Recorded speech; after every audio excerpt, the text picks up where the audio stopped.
That's a great question. And you know, about 4 years ago, I was doing that. I was actually doing that. I'd gone and watched the cricket. Cricket is a great love of mine. I love it. I know it's not everybody's cup of tea, and I'm in the privileged position, and there's never a day goes by I don't. Like then, we've worked hard for it. My ex-wife and I.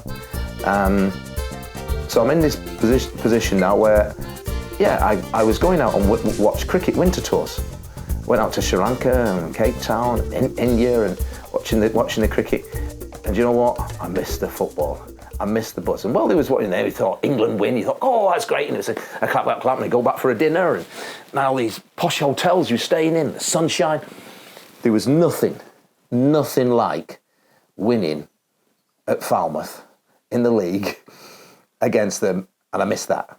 There was nothing like getting the 3 points, coming back in the dressing room, and it's stinking of sweat and wet and mud, and there's nothing like it. And I missed it. And I had some news which not everybody knows. Quite close people know close to me. I had some news about my health at that particular time, which stops you in your tracks. I'd lost two really good friends who had been close to me football-wise, Ray Nichols and Trevor Newton, who both worked with me when I was Cornwall senior manager, and they both worked as my assistants there. And I'd seen them pass away with prostrate. And when you get diagnosed with it, it stops you in your tracks. And you think, blimey, I was always going to come back into football. When is that now then? And that was and still is a real motivator. I live with it. But that was my motivation. And the very fact that I missed the buzz, the drill, and the camaraderie, if you like. I didn't miss and hate it. The downs where you go, oh God, Liscard, the Liscard game we were beaten. You set the club up, we're running on nicely, got the players in that I wanted, and suddenly it goes bang. Oof, I didn't see that result coming. And you knew where it had to pick. Well, I think, and that's what I think about, you back yourself with your knowledge and your experience and your confidence. Your confidence you have to have. It's all right thinking, that needs to be done, but should I? There's a lot of teams playing a lot of players because the managers are not brave enough to say, actually, are you going to step out of the league? And that's why some of the youngsters don't get a game, because they're not brave enough to actually say, I'm going to leave you out for a 17-year-old, for an 18-year-old. And I think that's where I come in as well, is that I'm not afraid to make those decisions. I've upset some players this year. And footballers are always the last ones to actually look at themselves. Because I was the same when I remember at Hull City, Colin Appleton telling me to you're going to play out wide, Mass. Now they bought me from Northampton for £50,000. I'm going to, not as a striker, which I was a league-leading goal scorer that following season. They got me the move to Hull. You're going to play out wide right. And I'm mid-20s, and I went in his office. What am I playing out there for? You're going to play out there? No, I'm not doing that. Not doing it. So, well, no, yes, you are. You're going to play out there, or you'll sit in the stand. So, of course, all the players forget. They think. I think I was just born a manager. I've never been a player. I've never been in their position. And you blame everybody. You blame everybody, but not look at yourself. And I was sat in the stand, at Hull City from September to end of October. And I'm going there, and the players that came up weren't playing in the games or anything. I said, yeah, I told the boss. I said, yeah, if I'm not playing there, I'm not playing. And you think, hang on a minute. There's something wrong here. Who's the winner? Because he wasn't concerned. He was just concerned about the team and getting those 11 players, 12 players. You had one sub then at that time. And you were actually realising, you take that then into management and you understand where the players are coming from and how they feel. Now, of course, these players that can't get in my team or have been unable to get in my team, I understand that. I have that feeling. I've been there. I have that empathy with them. I've been there. But then to actually take it out and then publicly go and slag me off, and it hurts.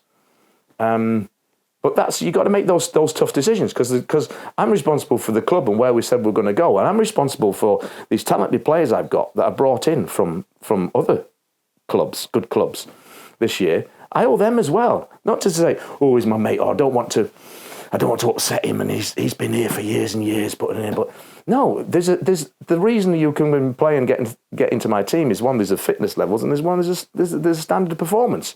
If you fall down from that, yeah, I'll give you the opportunity to maybe write it, get yourself fit, but if it is and you're thinking, actually it's not going to happen, then you have to move on and make that decisions.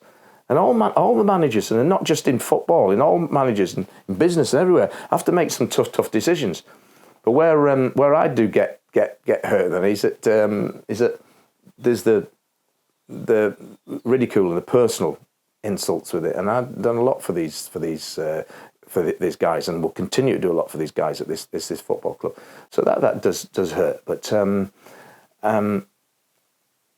that all aside, and that crap you have to put up with things that I'd missed it. I'd missed it, and then I was should I go and keep watching the cricket and things? And it was the Ashes this year, and I can't remember the last time I missed an Ashes series, but I didn't because I wanted to be focused on this football, and I hadn't even seen a live cricket game this year.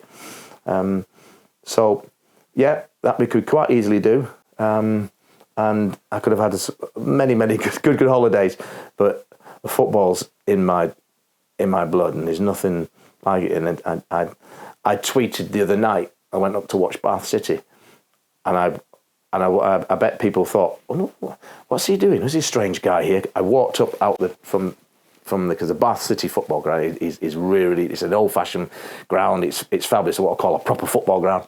And I walked up the steps. I'd gone in through the turnstiles. I walked up the steps, and the boys were still warming up. Both sets of players were on. The floodlights were on. It was just a little misty. It was still. You could see the dew on the pitch. Forwards weather, I call it. And I went, and it was just like, even now I can just feel it again now. I know people don't get that. I mean, there are certain people that, if you're involved in football like I have all my life, but that was just like, this is where I belong. This is where I belong. Now that for me was far better than even walking out onto a sun-drenched beach and the Caribbean blue sea and things. For me, that was my Caribbean there in Bath City. That when Tuesday night to see I thought, wow, this is I love it, and I got a little bit of a tingle, and I miss that, and I wanted to come back in, to actually do something which I've always thought I would do, but I thought, that will happen later on, and I thought, but combined with the health, I'd missed it, and combined with the sort of bit of a jolt I got from the health shock. With my health, that I'm going to do it now. And so I knew that I'll be looking for a club. I didn't think at that time it would be Helston, but Paul Hendy sold me the club. Stuart, my brother, lives, of course, in Helston. I was aware of the club, and it was just absolutely perfectly set up. I mean, there just to take on. And the people believed him in there, And we had a few years ago at Truro City where I thought, this is where I'm going to settle now. This is what I'm going to do. But unfortunately, that didn't materialise there for different reasons. But Helston just felt so right. And I think no matter whatever people say, whether you're a Massey fan or not, you can't take it away from me that what I said 3 seasons ago is now happening and happened, that we would have a team and a squad capable of winning the title. And I think there's nobody could say that Helston don't have a chance of winning the title. And that's where we wanted to be.